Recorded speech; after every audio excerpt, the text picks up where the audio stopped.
Bon, les deux dernières vidéos ont cartonné. On voit clairement que le niveau de recommandation de YouTube a augmenté. Il faut donc continuer sur cette lancée. Et de quoi on pourrait parler aujourd'hui? Je sais pas, ça fait longtemps que t'as pas parlé des vaccins. Ouh, bonne idée ça, les vaccins. Ouais, ça ressemble à un travail pour moi. Alors tout le monde, suivez-moi, parce qu'on a besoin d'un petit peu de controverse, parce que c'est si vite sans moi. Qu'est-ce que tu racontes? Je sais pas. Mais avant de rentrer dans le vif du sujet, parce que malgré ce que certains prétendent, nous n'avons toujours pas reçu le fameux chèque de Big Pharma, pas de traces dans les comptes, non. Non. Non. Il est donc temps pour nous de vous parler du partenaire du jour, Displate, le vaccin contre vos intérieurs tristes et ternes et sans vie. Sans Displate... T'as trouvé un vaccin, toi? Non, c'est nul. La déco est nulle, c'est nul. Nul. Avec Displate. Hé, regarde, un nouveau Displate qu'on va pouvoir accrocher dans le labo. Mais c'est génial, regarde, un nouveau vaccin. Incroyable. Sans Displate... Non.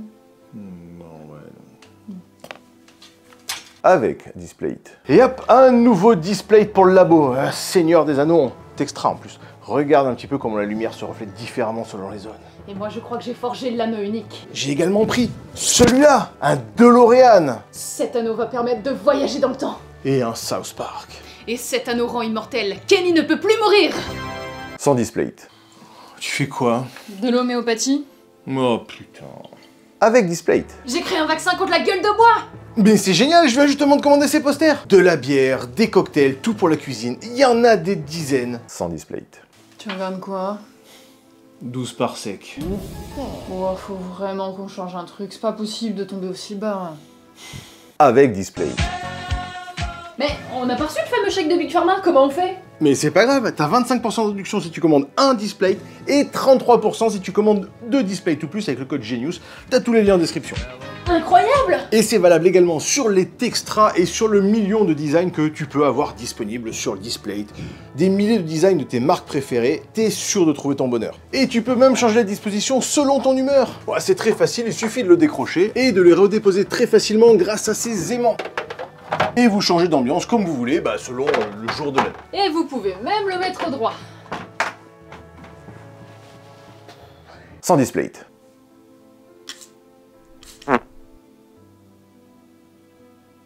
Avec Displate. Et on a même du tableau périodique des éléments, des molécules. Ouais, non. Star Trek et Retour vers le futur, c'est bien.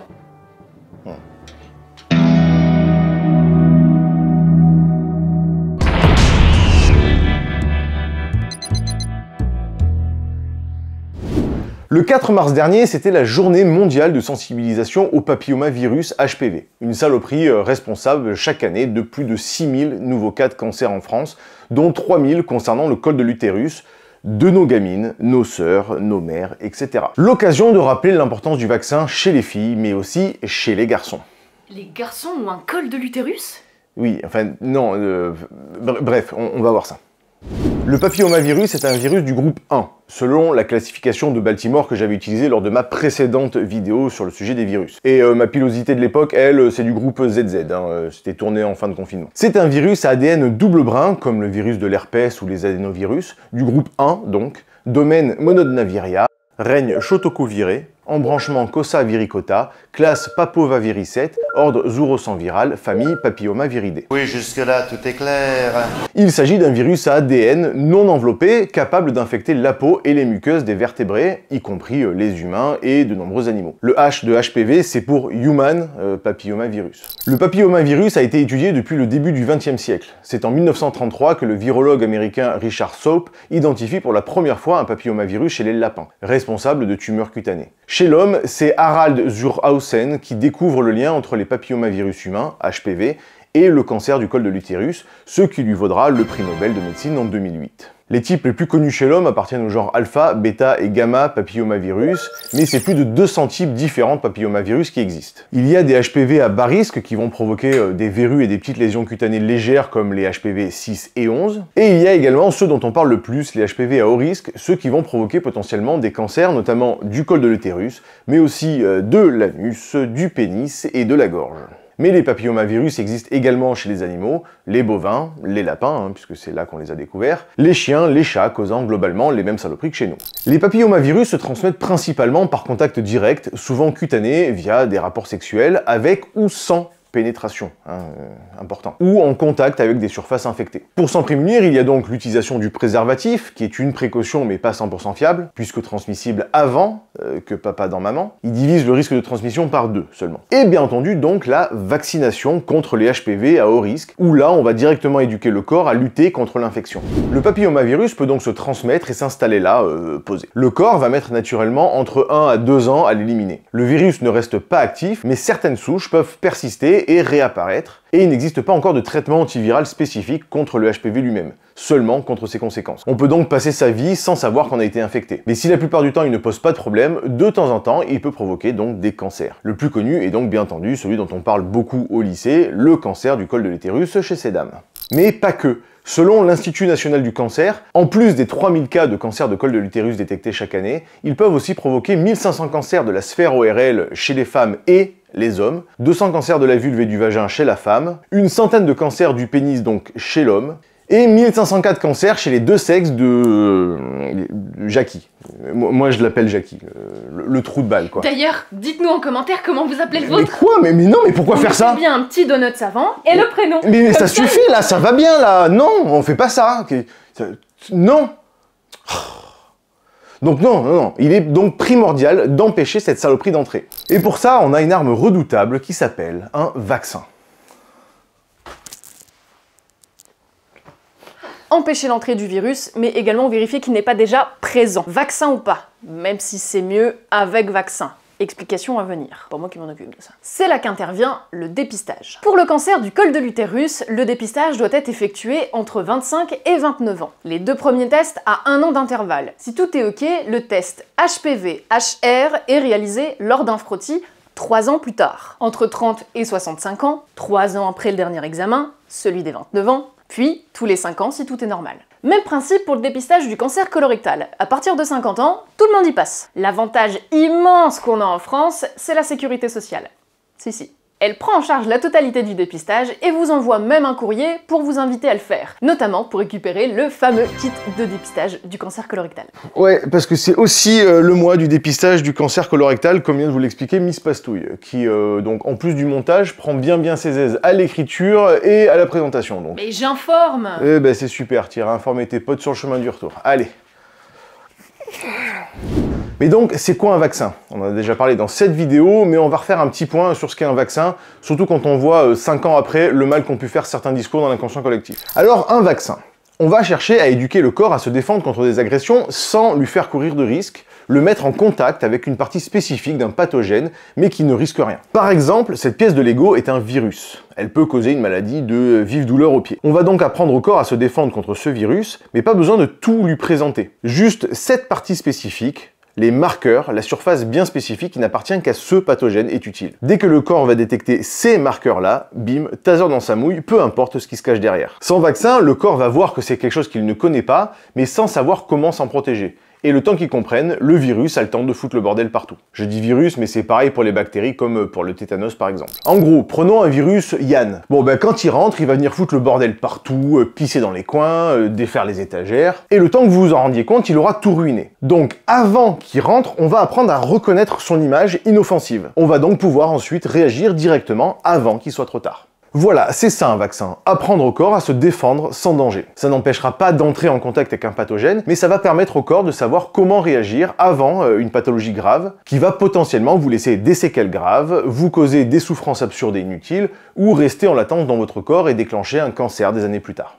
Avant d'aller plus loin, j'en profite pour répondre à vos commentaires et questions sur mes précédentes vidéos. Ce n'est pas un vaccin c'est avec un virus inactivé. C'est bien évidemment totalement faux. Si cette définition antique d'un dictionnaire reste vraie, elle est totalement parcellaire. Si vous regardez d'ailleurs dans le Robert en ligne, la définition est « préparation administrée pour stimuler le système immunitaire de manière à développer une immunité durable contre une maladie ». Pour le Larousse, c'est une substance d'origine microbienne et de synthèse, micro-organismes vivants atténués ou tués, ou substance soluble, toxines atténuées par exemple, ARN messager, que l'on administre à un individu ou à un animal pour les immuniser contre une maladie. Le virus inactivé n'est donc pas une condition sine qua non pour qu'on appelle ça un vaccin. Le vaccin vient de la vaccine, un dérivé du virus de la variole, donc à la base, effectivement, ça paraissait bien d'un virus inactivé, mais c'est pas spécifique. Les vaccins anti-Covid étaient bien une préparation administrée pour stimuler le système immunitaire de manière à développer une immunité durable contre une maladie. À ceci près que durable, dans le cas du Covid, peut porter à confusion puisque le virus se mute très rapidement. Il y a des dizaines de vaccins d'ailleurs qui ne sont pas du tout à base de virus inactivé, comme par exemple le tétanos causé par une bactérie.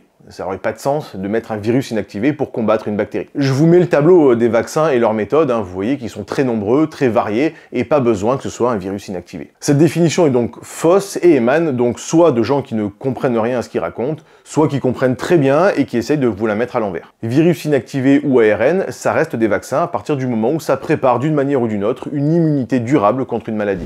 C'était pas efficace, faut refaire une dose tous les ans. Effectivement, il faut renouveler le vaccin anti-Covid régulièrement, tout comme si une maladie, là, un truc pas trop connu, la grippe, ce n'est pas du tout un problème d'efficacité, c'est un problème de mutation du virus qui est très rapide. La plupart des vaccins nécessitent un rappel d'ailleurs, car le corps oublie naturellement, mais c'est très variable selon les vaccins. Et c'est pas lié à la technologie. Là, pour le papillomavirus, les études montrent qu'une protection d'au moins 10 à 15 ans, sans signe de diminution significative de l'immunité. Il est possible que l'immunité dure même toute la vie, mais bon, les études de suivi à long terme, forcément, c'est toujours très long. Pareil pour le tétanos, comme ces pathogènes ne mutent que très peu, c'est donc toujours la même chose contre laquelle on va devoir lutter. Le vaccin est donc très efficace dans le temps, contrairement au virus de la grippe ou du Covid.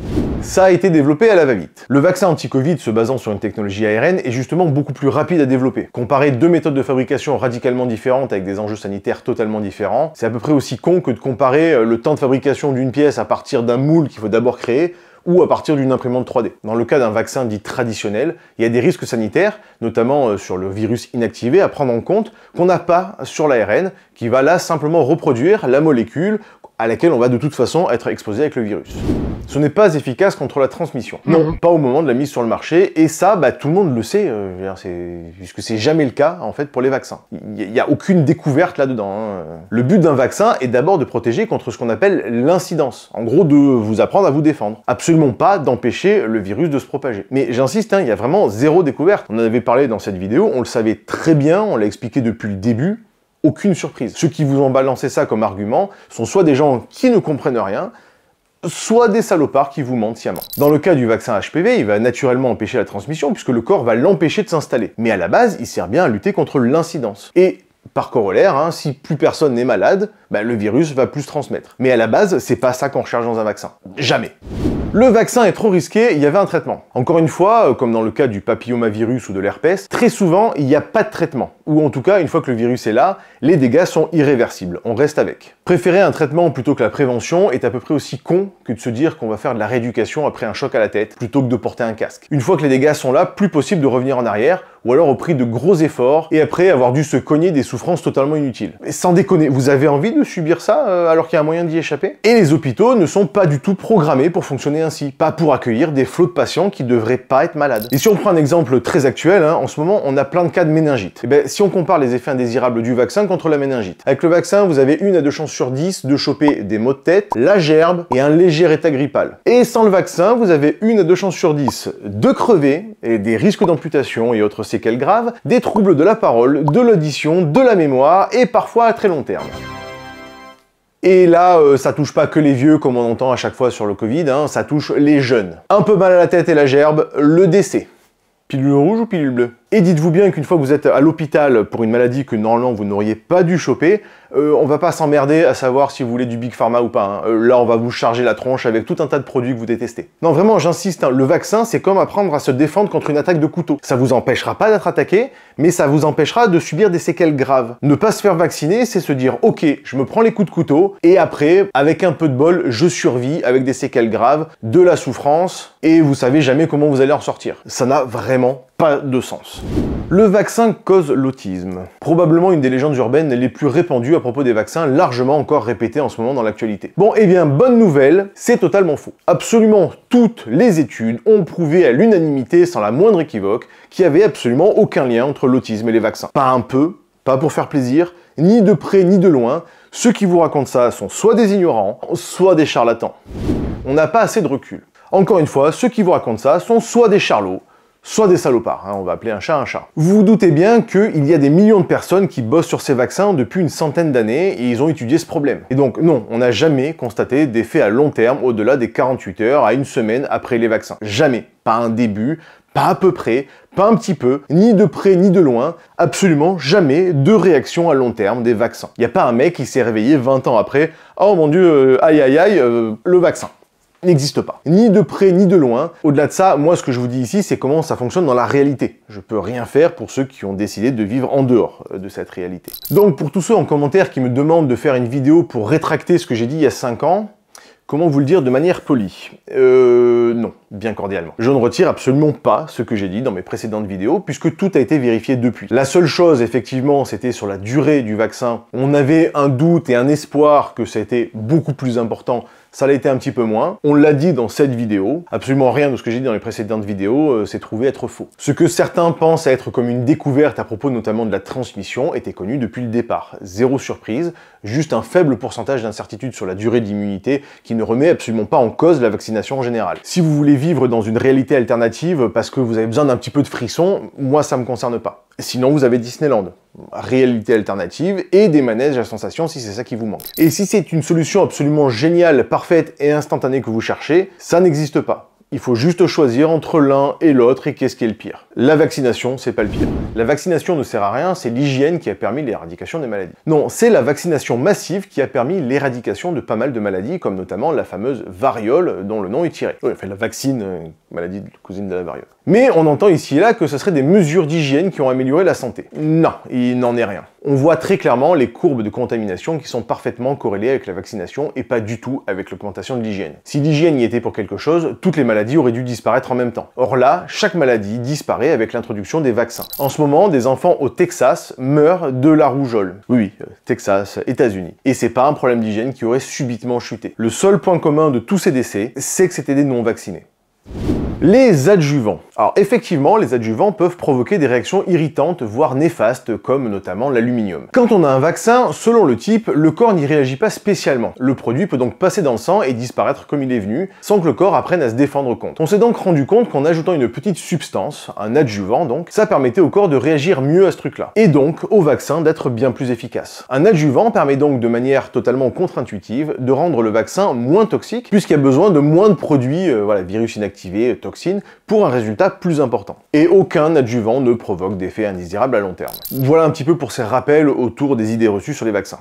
Le vaccin HPV donc. Comme il existe plusieurs types de papillomavirus humains, il existe plusieurs types de vaccins, mais principalement destinés à prévenir les infections de type les plus dangereux. Encore une fois, tout est une question de compromis entre l'avantage et l'inconvénient, même s'il y a peu d'inconvénients. Mais aucune raison de se charger pour se défendre contre un truc qui de toute façon est inoffensif. Comme on lutte contre des virus ici, les vaccins sont composés de particules pseudo-virales qui imitent la structure du virus, mais ne contiennent bien entendu pas la partie dangereuse du virus. On en voit juste cette partie-là, la partie des marqueurs, et pas le virus complet. Encore une fois, on va apprendre au corps à se défendre contre ces petites accroches qu'ont les virus à leur surface. Il existe actuellement 3 vaccins disponibles selon les pays. Gardasil 9, le plus récent, le plus utilisé, qui protège contre 9 types de HPV, les HPV 16 et 18, responsables de 70% des cancers du col de l'utérus, les 6 et 11, responsables de 90% des verrues génitales, bon appétit si vous êtes à table, les HPV 31, 33, 45, 52 et le numéro complémentaire, le 58,